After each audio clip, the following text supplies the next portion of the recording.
Yo, what's up, guys? NBA talk. Wednesday, March 23rd, 2016. Of course, if you've been watching, the next game is Toronto Raptors versus Boston Celtics. Toronto being one of the most improved teams of 2015-16 season. Um, they've been low key, very low key, climbing up and up and up and up. They're currently second seed in the Eastern Conference, just creeping up on the Cavaliers. And if the Cavaliers are not careful, they might lose their home court advantage throughout the Eastern Conference because the Toronto Raptors are just only a few games away. There's a few games. The Boston Celtics were able to defeat the Toronto Raptors, unfortunately, which prevents the Toronto Raptors from clinching the playoffs. So they have to wait another game to actually win to clinch the playoffs.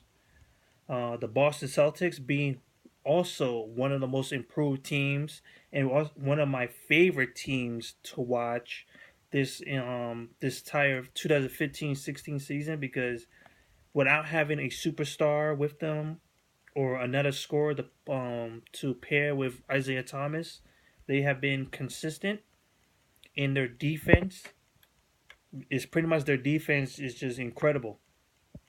So let's look at the Boston Celtics stats. But first, let me just say it was pretty much Celtics. Actually, it was pretty much even in the first half. Like the first half was identical, and then the second half it was pretty much Boston Celtics keeping up their defense.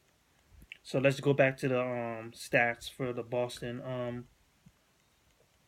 Evan Turner, 17 points, 7 assists, 4 rebounds. Pretty much a good all-around guy, especially for his size. So he's very relied upon. Amir Johnson, 11 points, 14 rebounds, 5 assists, 2 block shots. A very good defensive end for him. Um, Sullinger, 9 points, 11 rebounds. That's it. 16 points from Bradley. He also had 8 rebounds. Shot 2 out of 4 from the 3-point line. So a good shooting from him. 8 out of 17 shooting from Isaiah Thomas, which is pretty good.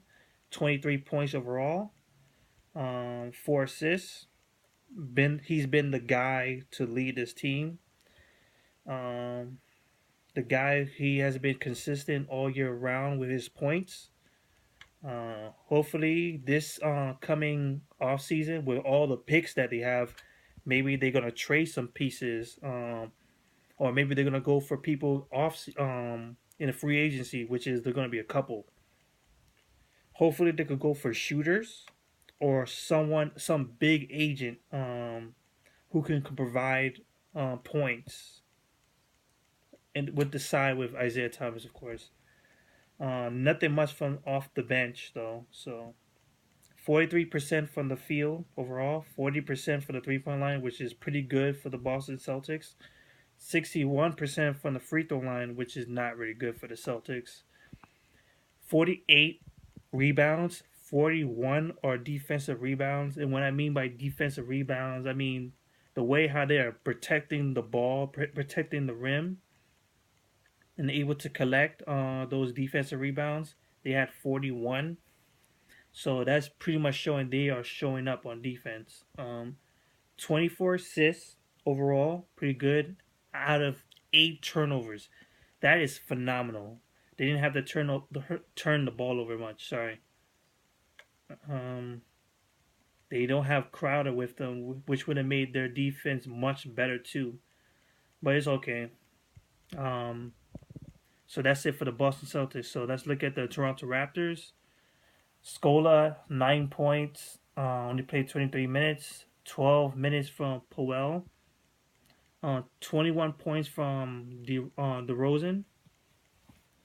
And Corey Joseph filling in from Kyle Lowry, who was rested this game.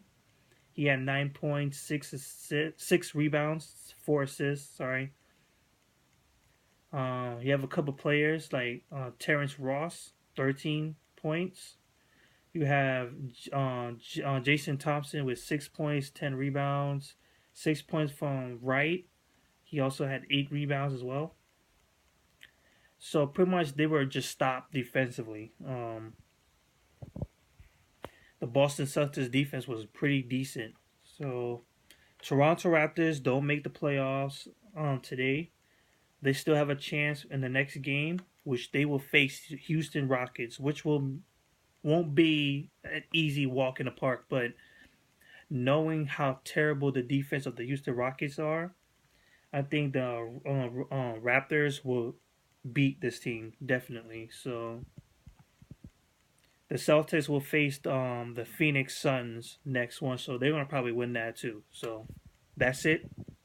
Celtics win 91-79. Toronto Raptors. Peace.